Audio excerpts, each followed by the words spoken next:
Assalamualaikum warahmatullahi wabarakatuh. Shalom, Om Swastiastu, Namo Buddhaya, Salam Kebajikan.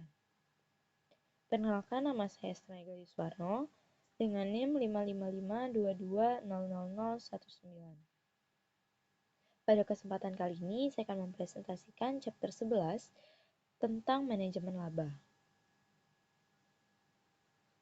Scott dalam Aribowo mendefinisikan earning management sebagai the choice by a manager of accounting policy so as to achieve some specific objective, yang artinya pilihan yang dilakukan oleh manajer dalam menentukan kebijakan akuntansi untuk mencapai beberapa tujuan tertentu. Manajemen laba dapat dilihat dari kedua pelaporan finansial dan perspektif kontrak.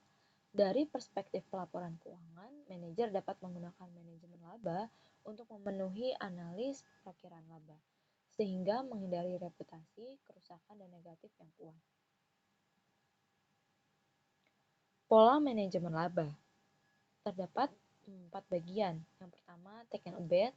Pola ini terjadi ketika organisasi mengalami sebuah tekanan terkait dengan nilai organisasi, termasuk di dalamnya mempekerjakan CEO baru. Kedua, meminimalisasi income. Hal ini serupa dengan taking a bet, tetapi kurang ekstrim. Pola ini mungkin dipilih oleh perusahaan yang secara politis terlihat selama periode profitabilitas yang tinggi. Kemudian yang ketiga, maksimisasi income. Seperti yang kita lihat dalam studi Healy, manajer mungkin terlibat dalam pola maksimisasi income bersih yang dilakukan untuk tujuan bonus. Menyediakan hal ini tidak berarti menempatkan mereka di atas cap. Dan yang keempat, adanya income smoothing.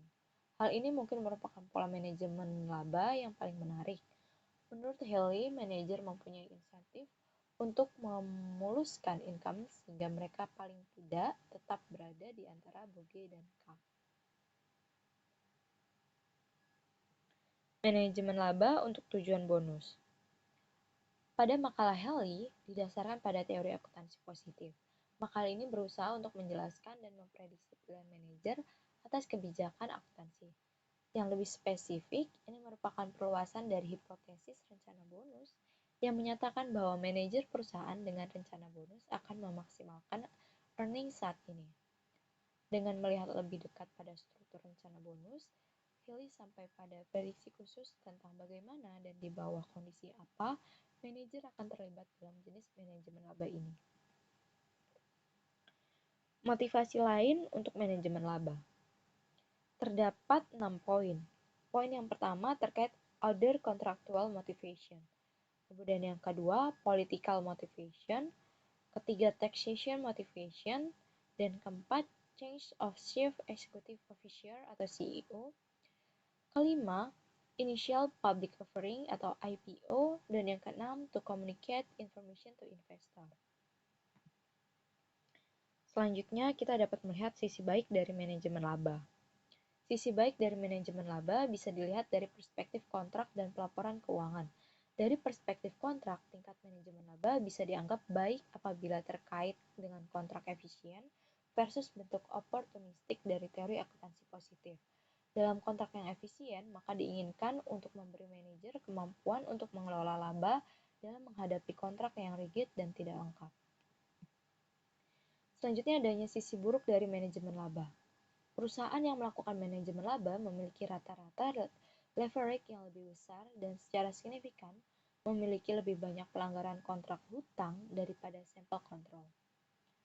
Dari memodelkan manajemen laba dari perspektif pasar modal, dia mempertimbangkan dua generasi pemegang saham sekarang dan masa depan. Pemegang saham sekarang bisa menjual saham mereka pada generasi mendatang di masa depan. Selanjutnya, adanya reaksi pasar modal terhadap manajemen laba.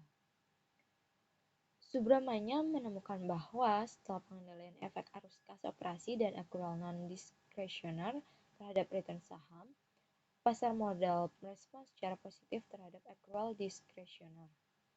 Konsisten dengan manajer yang menggunakan manajemen laba untuk mengungkapkan informasi dari dalam tentang daya earning di masa mendatang.